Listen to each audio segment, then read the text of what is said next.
Hey everyone, my name is Tamika Means and I am the Prison Wife Coach, and I am helping women establish healthy relationships, healthy prison relationships, by helping them get clarity within themselves so that they can get to a place where they're speaking up for what they need and have the confidence to do it. They're no longer worrying, and they're really getting back to a place where they are, you know, able to focus on the important things, like focusing on our goals and stuff like that. So today we're going to talk to KASH, because KASH has an awesome story. And when I read the little brief insert about her story, I was just like, oh my goodness, that is so cool. And oftentimes we hear stories that end in a negative way. And I really want to start sharing stories from different perspectives. So KASH, you are officially the first person to start it off, and I'm excited to hear more details about your story. So, and we both have a 5-month-old too. So if you hear our babies crying in the background, that's it. This is real life right here. So welcome, KASH. Thank you so much for coming on with me. I appreciate it. Thank you for having me. No problem. Absolutely. No problem. So we met in the Facebook group, and I would love to know, I mean, I know you didn't share all the details, you kind of shared how it ended, but how did you and your husband meet? So literally, I had a friend from high school, actually, and he wanted to post it, like, on Pen Pals. Obviously, I didn't know anything about, like, the prison world, I guess, because I'm very, like, closed-minded with that. And he's like, hey, can you post me on them sites and stuff like that? And we began to write, and he was like, it'd be so meaningful if you found, like, somebody on the Pen Pal website and actually wrote them. So I chose just one person, and it was just him, because I didn't feel the need to, write multiple inmates at the time. And I chose him, and, we started off as friends, and then it developed more than being just friends. So it's just writetheprisoner.com, basically. So your friend recommended that you write someone. Yes, absolutely. So and what made you? I was standoffish. I was standoff about it, and then he's like, "Well, it's not even that bad because, like, you're writing me." So most people would probably cringe and be like, "Write a prisoner." But what made you open-minded to doing it? I just felt like people do need, like, support. Like, some people don't have any family, and I had nothing, like, really. I was, like, bored, basically. It's like I was like, I needed a hobby or something. I was so busy with school, so busy with my job, and I had one of those jobs where, like, you sat all day, basically, and I would literally write him during my hours at work.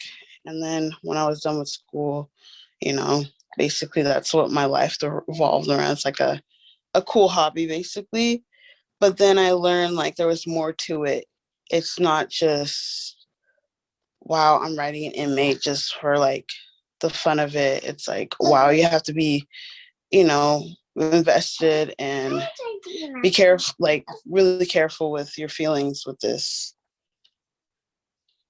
So that's interesting. Why do you say that? Why would you mention that you have to be careful about your feelings when writing an inmate? Because obviously you hear that people get scammed, like, all the time. And, my friend at the time told me that, oh, he needs somebody to support him financially, mentally. And sometimes if an inmate finds you, that they you write them, they're usually like, oh, wow, like, I found somebody, to like suck on or something like that, that makes sense. And you have to be really careful on who you write. So I would say, like, if you're going to do this, like, don't fully invest invest yourself. Like you still live your life basically. Don't have your life revolve around being an inmate. I'm sorry. I'm laughing because it's a fly flying around. So I'm not laughing at you, but this fly is like hovering around me.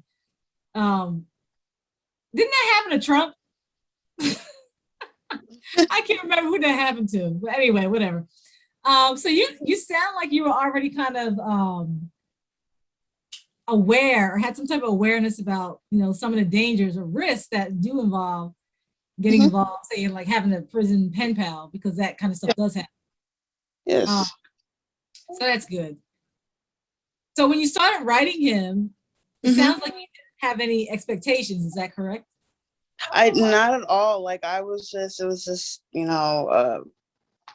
like I said, like a hobby or something. And I wasn't thinking anything of it. And usually, like when you write somebody, like even this happened with me and my friend, they'll write you a little bit and then they'll fall off. You won't hear it for them for like a couple months. And you're just like, okay, whatever. But like he kept writing like back and forth, like being consistent. So I was like, oh wow, this is different. So at what point did it change for you? Or did you start, I guess, how did the relationship evolve? It was like I would say about a year into writing him, right?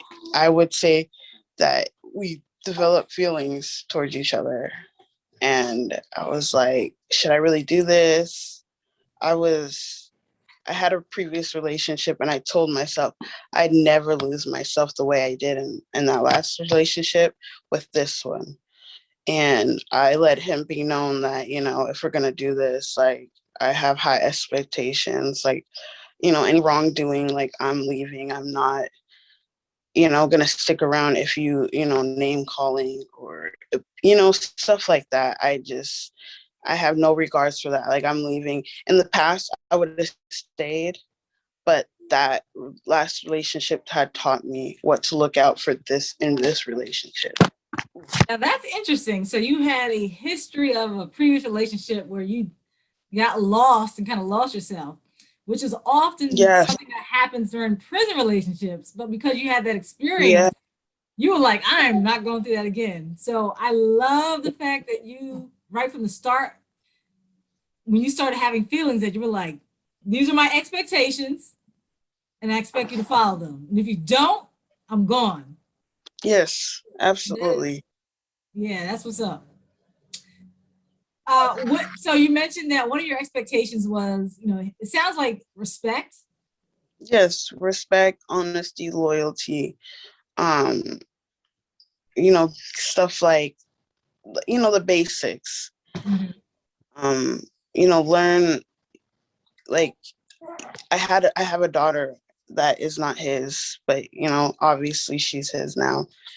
And, I said, treat me as if, you had a daughter and how you Mm, would want her. mm. And he did that. That was my next question. So once you laid down what you wanted, he followed through. Absolutely. Follow through. That is awesome. Lesson here, ladies. What did she do? She made sure he knew the expectations and laid the consequences out. Those are called boundaries. Uh, Love it, love. So about a year in, you start writing. You said you developed feelings, and did it evolve from there, or did the relationship progress? First of all, what state are you in? I'm in Oregon right now. Oregon, and he's in Oregon too. Yes, Or but I would. was? Yeah, no. So we're in Oregon. I actually moved out here because I'm from Utah, Where and was where was he incarcerated? I guess that's what I'm asking. yeah, in Oregon, Oregon. Okay. And so, how long did you continue to write before I guess you solidified that we're a couple? About a year and a half into it. Because I didn't want to, you know, just boom, okay, yeah, oh, cutesy puppy love type stuff. Wanted to be serious because, like I said, I I tried dating prior writing him, and it just wasn't working. These men were, they just want one thing. And like I said, I have a daughter. I'm trying to set her a good example. I don't want different types of men in and out of my life. So I make sure, to reach that type of level with my husband. Now, how did your family take it, or how did they respond when you told them I have a boyfriend or whatever I guess you called him your boyfriend. Yes. How did they respond when you told them this? My family was very supportive. Very supportive. Like my mom's very supportive. My brother, very supportive. They were with me. And when it was time for me to go like meet him and pick him up, they're like, you know what? It's the day. You better get up. Oh, why do you think they supported you so much? Because there's so many women out here who do not receive support from their family. Why do you Um, think yours was different in this aspect? I believe because my dad did. I was incarcerated, and my mom had supported him at that time. And my brother knows that my dad was incarcerated, so I think that's the reason why. And also my mom, she has like she's not with my dad anymore, but she's in a new relationship, and he's in a different country. So we kind of were in a relationship at the same time. So it's kind of like the same thing. She understand like the distance basically. Do you think they supported you because of the type of person he was as well, or was it more just a normalcy of understanding that you can still have a relationship with someone who's in prison? Yes, both actually, because they saw, he put in effort. Like when Christmas came, he bought, my daughter gifts. He did the angel tree for her. He would write her individual cards, make her drawings and stuff like that. So he did put effort into, not only knowing me as a person, but my daughter as well. Gotcha. So it's kind of mutual as far as him being a good person and having already the understanding of what a prison relationship takes. Yes. Gotcha. So, how much time from the time you started writing him to the Mm-hmm. time he was released? How much time had passed, or how long were you doing this? 3.5 years. 3.5 years. Now, did it feel long to you? Yes, it was. I was like, when I first like started writing, I'm like, when do you get out? And he's like, 2020. And I was like, oh my gosh, it's like 3 years. My daughter at the time was like 1, and I was like, dang, that's like down the road. Can I really do this? But I did. So That's a good it question flew. because I'm sorry. That's a good question because so many women ask themselves that, can I do this? What got you through? I kept myself busy. Like I said, I worked, I went to school. I still maintain myself as a person, live life in a respectable way. Obviously I'm in a relationship. I'd, hang out with friends, do wine testing or, outgoings and stuff like that, rock climbing or skiing or something like that. Because in Utah, you do everything. Like it's a state where you just adventures. So I did that a lot, and it was perfectly fine. Like he was very, support. I see a lot of women like, oh, my husband doesn't want me to do this. I can't go out with the girls. You know, he still said that I need to live my life, while I'm out here to keep my mind busy and not to get in trouble, when you're around good people, you tend to surround yourself with, that. So that's awesome. You said you kept yourself busy, but more importantly, you said that you continue to live your life and you went rock climbing and skiing. I'm trying Yeah. to come visit you. I actually want to come out to Utah. So I think that's great because you're doing or you did exactly what we should be doing. So if someone out there is struggling, I mean, I think you are an awesome example of what it takes to really to survive in a prison relationship, because you can't just stop living. You can't let your life revolve around that other person and just, Mhm. get caught up in just waiting for phone calls and writing Yeah, letters. You gotta live. And you did yeah. it. That's awesome. So let me ask you, one of the biggest things, or I guess one of the hardest times is like the last year. So the year before they come home, and the closer you get to that release date, I find like a lot of women get anxious, and the man, like the relationship dynamic just starts getting a little funky or challenging. Did you experience that? I didn't like how would I say it? I was like, okay, I had already like booked my flight like probably in January. He got out in April, and I was like, okay, whatever. It was more like 24 hours basically before, phone calls were fine, letters were still coming in. Oh, babe, I'm getting out in the year, stuff like that. And then I think when COVID hit, it kind of was like, oh man. But everything was the same. Like I didn't feel any type of like anxiousness until 24 hours to the release. That's when I was like, oh my gosh, like I feel sick. I know the feeling. So that's good. You didn't have to deal with all that because hmm sometimes it can get rough. That's awesome. So did you meet him at the facility and actually pick him up, or how Yeah, did you yeah. the first I time?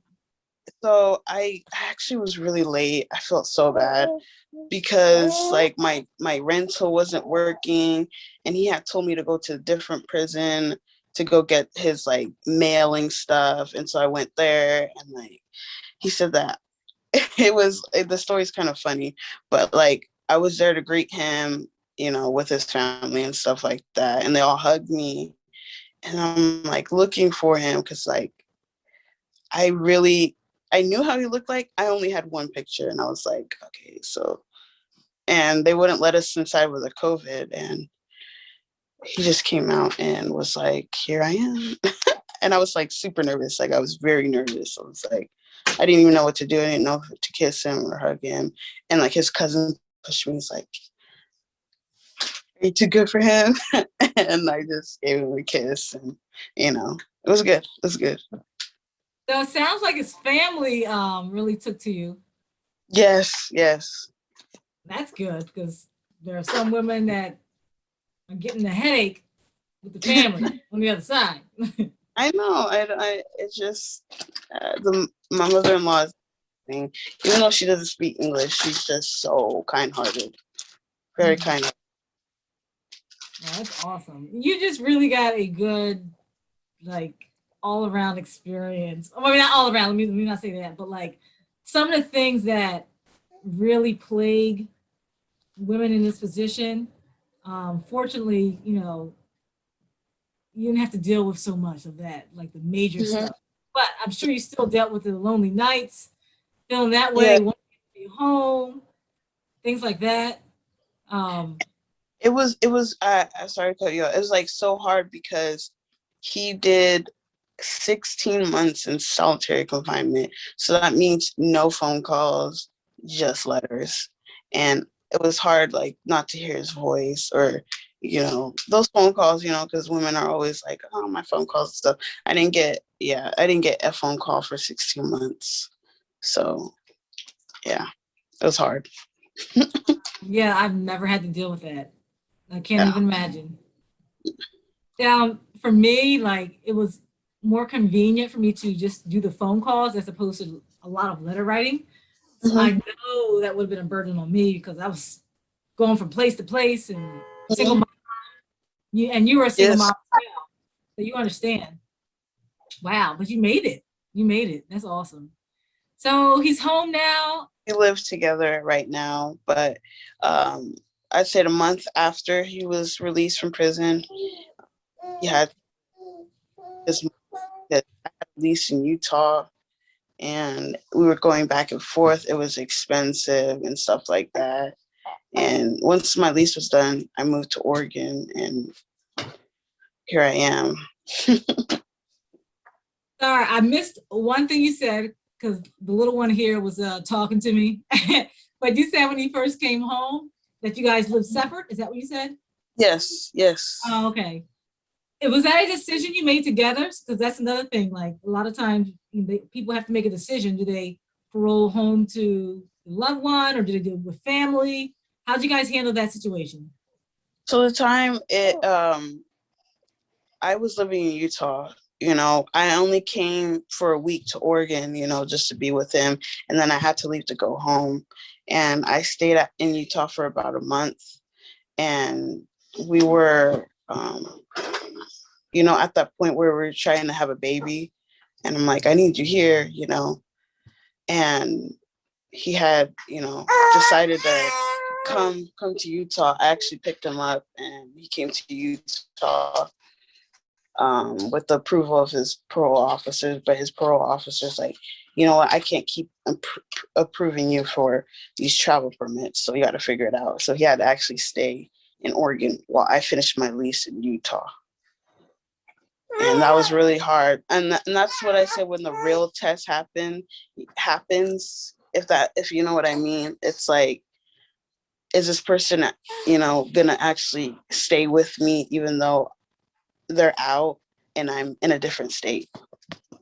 And he proved me wrong, you know? Did you have those same fear? Like a lot of times, there are fears about, is he going to change when he comes home? Did you have those same fears? Yes, absolutely. I thought, okay, this person was incarcerated like their whole entire, you know, juvenile years and half of their adult years. Is he going to be institutionalized?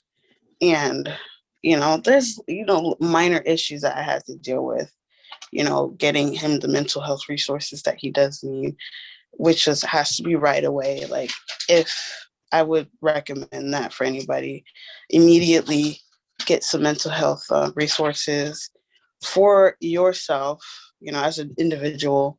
And then the next step, if you need to, like counseling, just to understand each other more. Because being incarcerated is, takes a toll on your mental health. How do you deal with his mental health? Like, because I know it affects you as well. How do you cope? I'm honestly, I feel if we communicate, to sit down and talk if there's like an issue, give each other, like, if we're upset at each other, if he's going through something mental, usually, like, he'll go outside or I'll go in a different room, stuff like Mhm. that. And then we'll redirect and see what we can do. We'll probably play like video games after, or board games. We do, like, it's just like something like that, just to spend quality time with each other. We have like date nights, even though it's in the house. If that makes sense. But it's good. He's getting the help he needs. I mean, it sounds like you're putting in effort, and really trying to make it work despite, the challenges that come along with the post incarceration, Yes. effects and things like that. So that's good. So did you plan for him to get a therapist at all? Yes. From Prior- the moment I got out, I made phone calls. And what's how do I say, what's kind of sad is, like, his parole officer didn't help with anything. They don't do anything. So I made sure, his insurance is on point, doctor's appointments, I have basically am like an advocate for him, but I do everything. I make phone calls for him, setting up appointments, because that's different for him. Like, technology, doing all that stuff is different. You got to learn all that stuff. So he's doing good with that. But I made sure that he had a therapist lined up, and he's been seeing that person. So That's good. So are you still happy? yes, I am. Awesome. So would you say that all in all was all of it worth it? Absolutely, absolutely, absolutely. It's so Very. it's so nice to hear a happy ending, and Mm-hmm. journey to how you got to where you're at, or both of you are right now. You know, you showed us that you can still live your life, Yes. be happy, and have an incarcerated partner. It's not an ideal situation, but you can make it through it and still come out on the other end.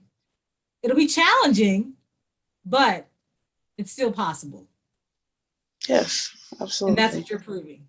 So that is amazing. And I Yes. appreciate hearing your perspective. And I am grateful that you made a decision to say yes and come on here and share your story. So thank you, Cash. And if it's okay with you, I'm gonna when I post this, I'm gonna have people, if they want to ask questions, you know, they can post questions. You can choose to answer them if you want or not. You know, I mean, it's up to you. But I'm sure people might have questions and just are happy to hear just a happy ending to a story. So that's Yeah, awesome. I try to give as much advice in groups, when ladies will be like, "Oh, he just yelled at me," or something like that, or some ridiculous stuff, and their excuses is always like, "Oh, they're dealing with being locked up, they're stressed out."